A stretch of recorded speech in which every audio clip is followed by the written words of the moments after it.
విశ్వకర్మ జయంతిని నేను తాజ్ కృష్ణ హోటల్లో చేసిన మొన్న 17 తారీఖు రోజు ఆ మహనీయుడు జయంతి రోజు తెలంగాణ రాష్ట్రంలో ఒక మరుపురాని దినంగా ఉండాలని ఒక రాజకీయ పార్టీని ఆయన జన్మదినం రోజు స్థాపించడం ప్రారంభించడం మాకు చాలా ఆనందదాయకమైనటువంటి విషయం.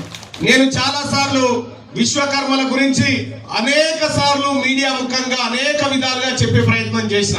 వాళ్ళ కీర్తి, వాళ్ళు పాటుపడ్డటువంటి వాళ్ళ పోరాట పటిమ, వాళ్ళ శక్తి, ఈ పంచకర్మలు ఏ రకంగా ఈ విశ్వానికి అవసరమో అనేక విధాలుగా చెప్పుకుంటూ మీ అందరిలో ఒక కొత్త ఉత్సాహాన్ని నింపేటువంటి ప్రయత్నం చేసిన. ఇవాళ మనమున్నటువంటి తెలంగాణ రాష్ట్రం ఆ మహనీయుడు జయశంకర్ సార్ పెట్టిన భిక్షం. అది మనందరికీ ఆయన చేసినటువంటి తెలంగాణకు జాతిపితగా జయశంకర్ సార్ ఉండాలని మొట్టమొదటిసారిగా మా పార్టీలో తీర్మానం చేయడం జరిగింది.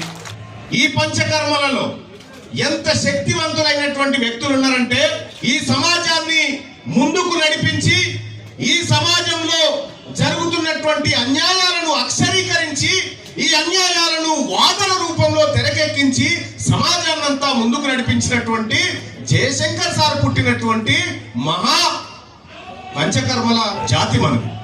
అలాగే ఈ తెలంగాణ రాష్ట్రానికి కొంతమంది అన్యాయం చేస్తున్నప్పుడు నా రాష్ట్రం నాకు కావాలి, నా రాష్ట్రం కోసం మొట్టమొదటిసారిగా నేనే ఆత్మ బలిదానం చేసుకుంటా అన్న ధైర్యవంతుడు కూడా పుట్టింది ఈ విశ్వకర్మ కులంలోనే, శ్రీకాంతాచారి గారు.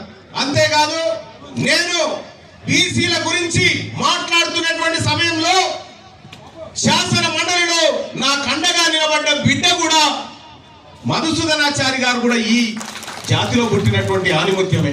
విశ్వకర్మలు అన్ని రంగాల్లో ముందడుగు వేయడం కోసం, అన్ని రంగాల్లో ముందు వరుసలో నిలవడం కోసం విశ్వకర్మ బిడ్డలతోటి కలిసి నడిచి అన్ని రకాలైనటువంటి అవకాశాలను ఆ బిడ్డలకు చేరవేసే దిశగా మా వంతు ప్రయత్నం చేస్తామని చెప్పి తెలియజేస్తా ఉన్నా. విశ్వకర్మలకు ఈ రాష్ట్రంలో ఎక్కడ చిన్న ఇబ్బంది జరిగినా